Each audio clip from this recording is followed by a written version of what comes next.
Hello everyone. So today we will be discussing on the topic software development lifecycle on the subject software engineering. So basically what is this SDLC model? So this is like there are a lot of approaches that each companies are following in order to develop a software.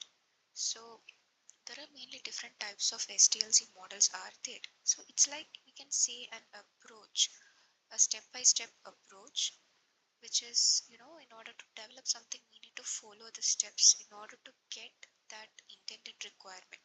So then only we can the customers are coming for the organization and they're having this kind of requirements, and in the end we need to make sure whatever they have instructed we are completing that, we are following that, and in end they are getting their complete product. So that is the intention of building this kind of a models. So basically there is around 5 to 6 steps are there which will be common to every models, like somewhat it will be common to every models. So before going to the model, first let's see the steps, the basic steps which has been involved in the SDLC model. So first type is the requirement analysis. So in this step, this is very important, and this is the the first step that we are going to conduct in any of the SDLC model that we are adopting. So requirement analysis is a step that we are collecting the requirements from the customer and we are documenting it. That is why we are using a term called software requirement specification, which is nothing but a document, a scope of the project.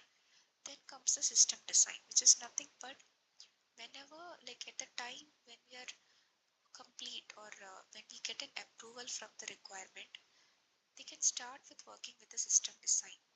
So system design, it is nothing but a little, like a very simple example that I can give you. It is nothing but the UI design. That is one of the example. There are a lot of approaches, like it can be diagrammatic representation. So or like another kind of wireframing process. So UI UX design, it is nothing but one of the approach I'm saying.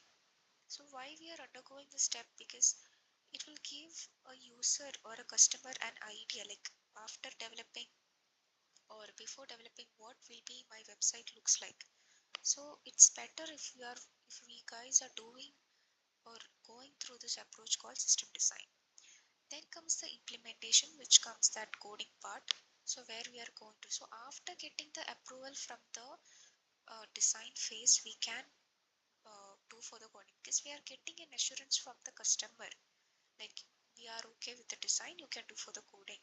So that flow is very important. Then comes the testing part. So of course, like uh, bugs will be definitely will be there, so we need testing team people to come and go through each and every pages to test the validation, everything will comes in this particular part. Basically testing, we do have a different types of testing, so we do have a separate module for this. And comes the deployment, where we are making our website into live.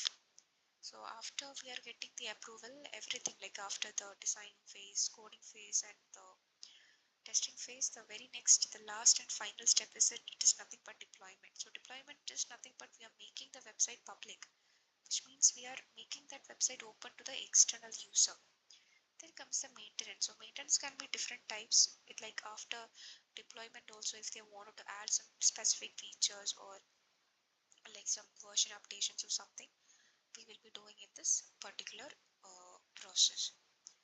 So that is all about the basic step which has been involved in the SDLC models. So these all steps are very important.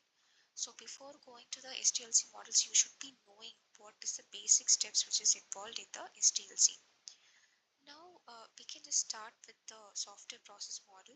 So first we will start with the waterfall model. Then in the next class we will continue with the rest. So waterfall model is the basic SDLC model.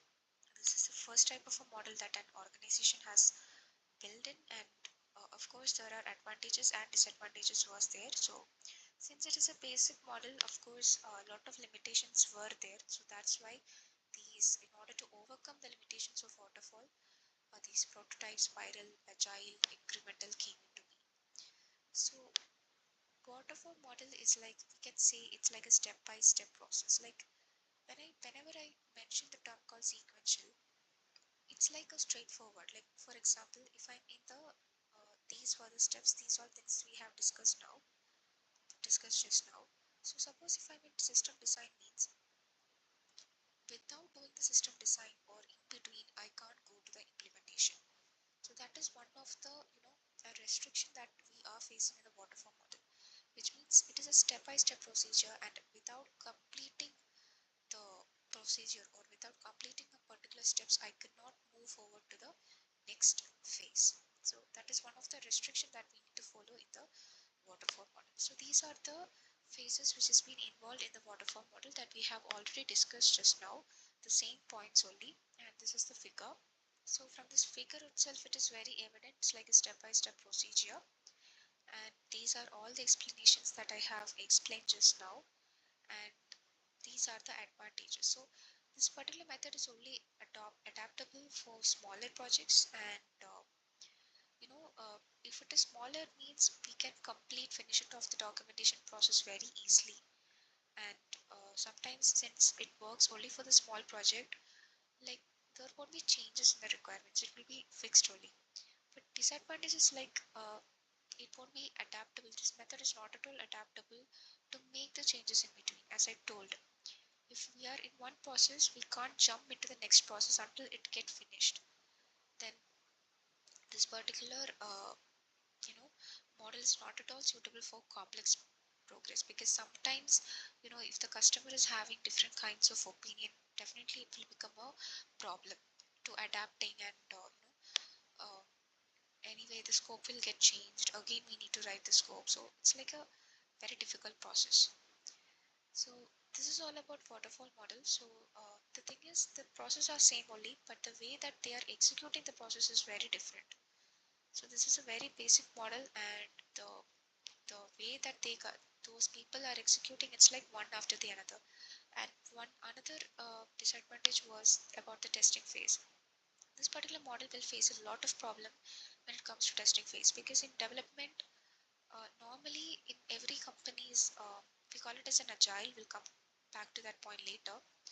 Normally testing and development, the development and testing should be done parallelly, but in here what is happening means after development only the testing is happening, which is not at all a feasible feature that we could say. So that is another disadvantage that people were facing in the by adopting the model called waterfall model. So thank you everyone. So in next class we will continue with the another type of an SDLC model.